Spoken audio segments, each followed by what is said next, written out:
എൻ്റെ ദുബായ്ക്ക് എനിക്കൊരു വീക്ഷണമുണ്ട്. ഞാൻ ഇവിടെ 1978 വന്നതാണ്. 78 ഞാൻ വരുമ്പോൾ കണ്ട ദുബായ് നമ്മുടെ സ്വപ്നത്തിലുണ്ടായിരുന്ന ദുബായ് അല്ല.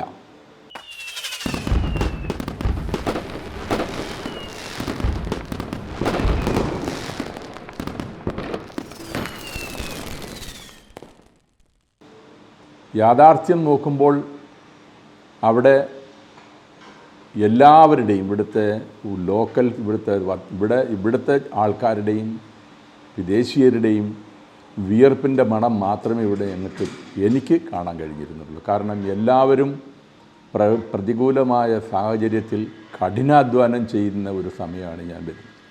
എല്ലാം മണലാരണ്യം തന്നെ ആയിരുന്നു. കാര്യമായിട്ടുള്ള എല്ലാം പുരോഗതിയിലേക്കുള്ള കാൽവയ്പ്പായിരുന്നു, തുടക്കമായിരുന്നു ആ സമയം.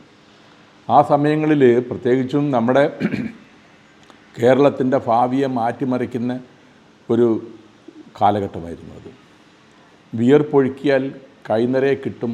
ആ കൈനിറയെ കിട്ടുന്നതിന് അതിന് നമ്മൾ അറിയിക്കുന്നതിൽ കൂടുതൽ മൂല്യം അവിടെ ഉണ്ടായിരുന്നു.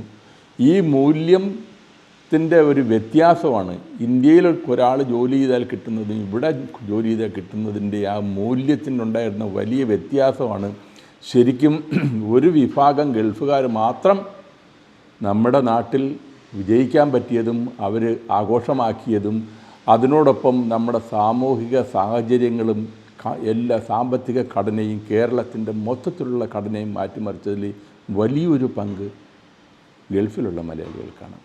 ദീർഘവീക്ഷണമില്ലാതെ അവരുടെ പൈതൃകം മറന്നിട്ട് ഉള്ള പ്രവൃത്തികളുണ്ടായിരുന്നു. കാരണം അന്നത്തെ കാലത്ത് പറയും, ലക്ഷ്യം നോക്കി പറയുന്നവരും ലക്ഷത്തെക്കുറിച്ച് സംസാരിക്കാറില്ലായിരുന്നു അന്നത്തെ ഗൾഫുകാർ. അന്നൊരു ലക്ഷത്തിന് ഭയങ്കര വിലയാണ്. കൊല്ലത്ത് തന്നെ ഞാൻ താമസിക്കുന്നിടത്ത് 1 ലക്ഷം രൂപ ഉണ്ടെങ്കിൽ അന്ന് 2 ഏക്കർ സ്ഥലം മേടിക്കാം. ആ കാലഘട്ടത്തിലാണ് നമ്മുടെ മലയാളികളായിട്ടുള്ള ഗൾഫുകാർ ഇവിടുത്തെ വിയർപ്പൊഴുക്കി ശരിക്കും മണ്ണിൻ്റെ മണവും വിയർപ്പിൻ്റെ മണവും മാത്രമേ ഞങ്ങൾക്ക് ഇതിൻ്റെ മാത്രമേ അന്ന് ഉണ്ടായുള്ളൂ. ഈ സ്പ്രേ നമ്മുടെ ഈ സുഗന്ധദ്രവ്യങ്ങളുടെ അതിൻ്റെ ഒന്നും മണം നാട്ടിൽ ചെല്ലുമ്പോഴേ ഞങ്ങളുടെ പുറത്തുണ്ടായുള്ളൂ. അല്ലെങ്കിൽ ഞങ്ങൾക്ക് വിയർപ്പിൻ്റെ മണമായിരുന്നു. പക്ഷേ ഇതിൽ നിന്ന് ആ ഒരു മാറ്റം, കേരളത്തിൻ്റെ മാറ്റം വീണ്ടും കൂടുതൽ നമ്മുടെ യുവതലമുറയെ മടിയന്മാരാക്കി. അവർക്ക് ഗൾഫെന്നുള്ള സ്വപ്നമായി കേരളത്തിൽ നിൽക്കണമെന്നുള്ളൊരു താല്പര്യമില്ലാതെ വന്നു. ഇതിൻ്റെ എല്ലാം ആസ് എ റിസൾട്ട് നമ്മുടെ ഇന്ത്യക്കാരുടെയും മറ്റ് ജനങ്ങളുടെയും ഈ രാജ്യത്തുള്ള ഈ വിദേശികളുടെ അവരുടെ പ്രയത്നത്തിൻ്റെ ഫലം, അതിൻ്റെ പ്രയത്നത്തിൻ്റെ മൂല്യം തിരിച്ചറിഞ്ഞ് അവരെ പ്രോത്സാഹിപ്പിച്ചതുകൊണ്ടാണ് ഞങ്ങളൊക്കെ ഇവിടെ നിൽക്കുന്നത്. ഇന്നും നമുക്ക് ഈ രാജ്യത്തുനിന്ന് ഇവിടുന്ന് കിട്ടുന്ന ആദരവും സ്നേഹവും നമ്മുടെ നാട്ടിൽ കിട്ടില്ല. ഇതാണ് ഇന്നിവിടെ സ്വർഗം പോലെയാണ് ഞങ്ങളെല്ലാം ജീവിക്കുന്നത്.